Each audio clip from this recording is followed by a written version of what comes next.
Le podcast Kwibuka d'aujourd'hui commémore la mort de la reine Rosalie Gicanda, veuve du roi Mutara III. Ailleurs, à Gisagara, des milliers de Tutsis s'étaient réfugiés dans l'église de Mugombwa. Ces derniers se retrouvèrent enfermés dans l'église par un prêtre italien qui ensuite a remis les clés aux tueurs.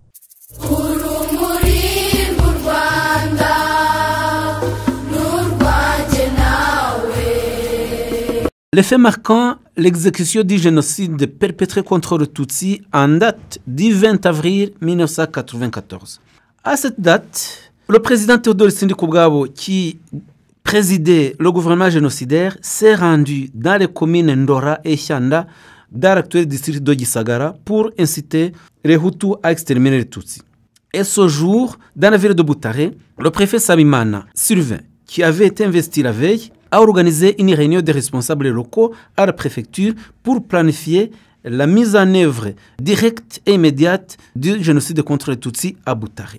Le 20 avril 1994, dans la ville de Butare, il y eut d'abord l'assassinat de la reine Rosalie Gicanda, qui a été tuée sous la responsabilité du capitaine Ildefonse Nizeyimana, qui était en poste à l'école des sous-officiers de Butare, qui a donné l'ordre de tuer la reine Rosalie Gicanda. Pendant le génocide, Nizeyimana a organisé et coordonné le génocide avec d'autres responsables militaires de Butare, dont le lieutenant-colonel Muvunyi Tarsis et le lieutenant Ildefonse Hategekimana, qui dirigeait le camp militaire d'Ongoma, ainsi que le major Siriaki Habyarabatuma et le major Rusigariye, qui était responsable de la gendarmerie à Butare. Le capitaine Nizeyimana a donné l'ordre à ses militaires de tuer la reine Rosalie Gicanda.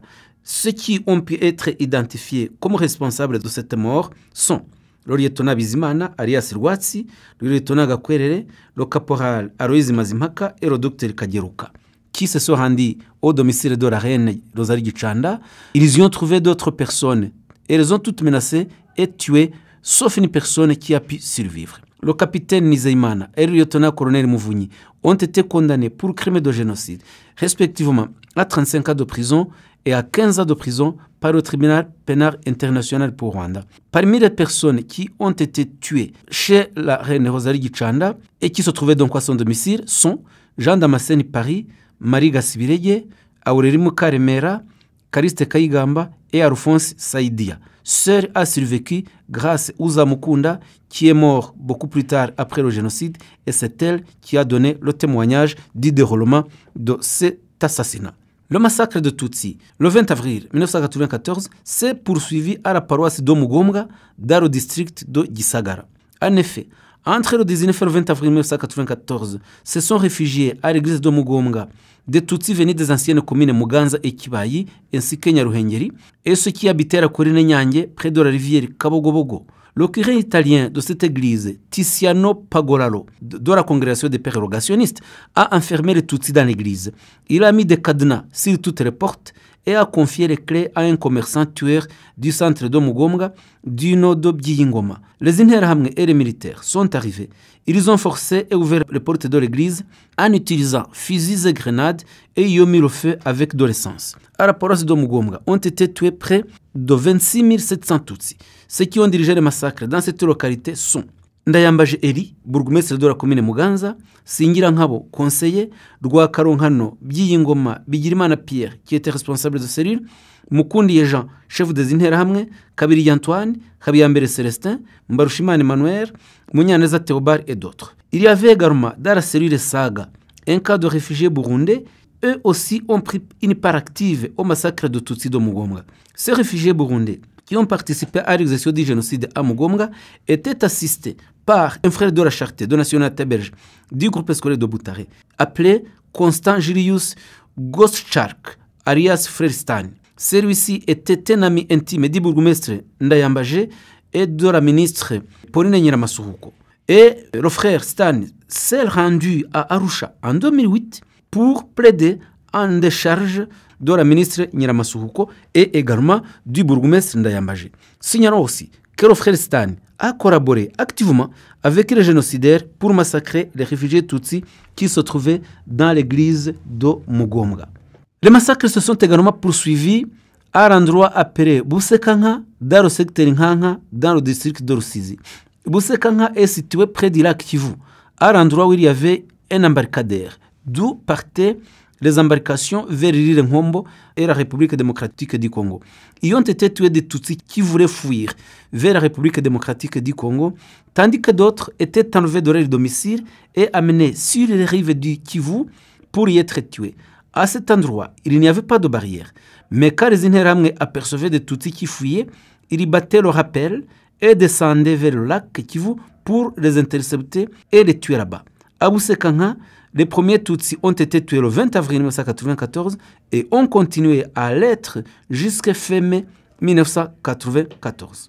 Le massacre de Tutsis a également eu lieu à la même date à Rutabo, dans le secteur Kinazi, district de Ruhango. À cet endroit avait été créée une grande fosse dans laquelle étaient jetés les Tutsis qui venaient d'être tués ou qui étaient encore vivants.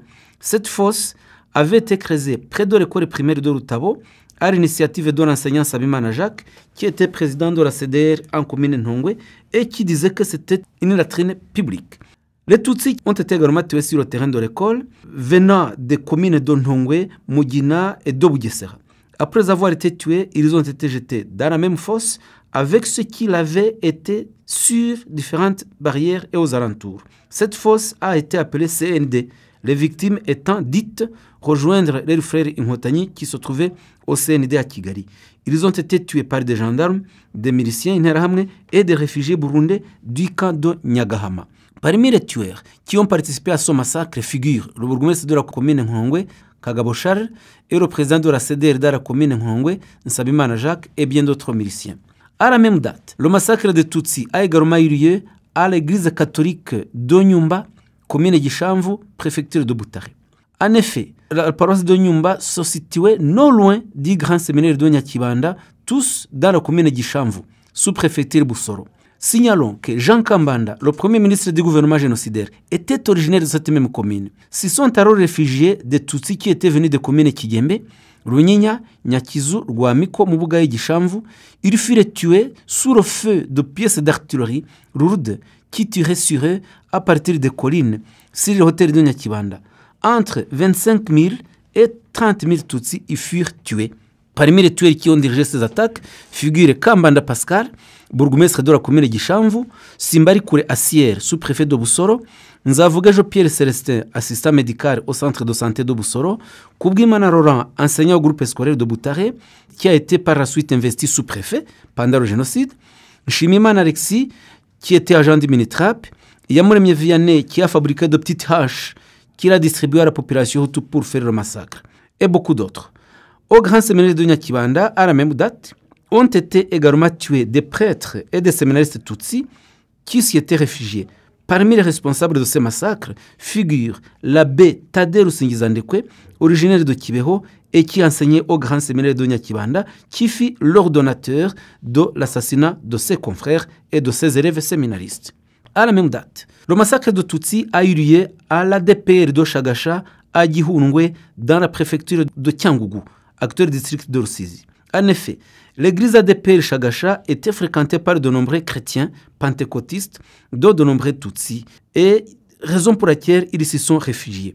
Avec des femmes et des enfants, les hommes, d'abord craignant d'être tués, sont restés à l'extérieur. Puis, quelques 60 enfants et femmes étaient à l'intérieur et le 20 avril 1994, un groupe de tueurs qui venait de tuer à la paroisse catholique d'Onghanga est arrivé avec de l'essence et les a brûlés vifs à l'intérieur de l'église et ils ont tous péri.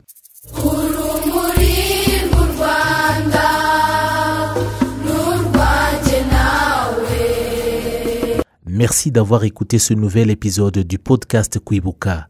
Comme toujours, assurez-vous de nous laisser un commentaire sur ce que vous avez aimé sur le podcast et partagez-le avec d'autres personnes qui seraient bien intéressées à l'écouter.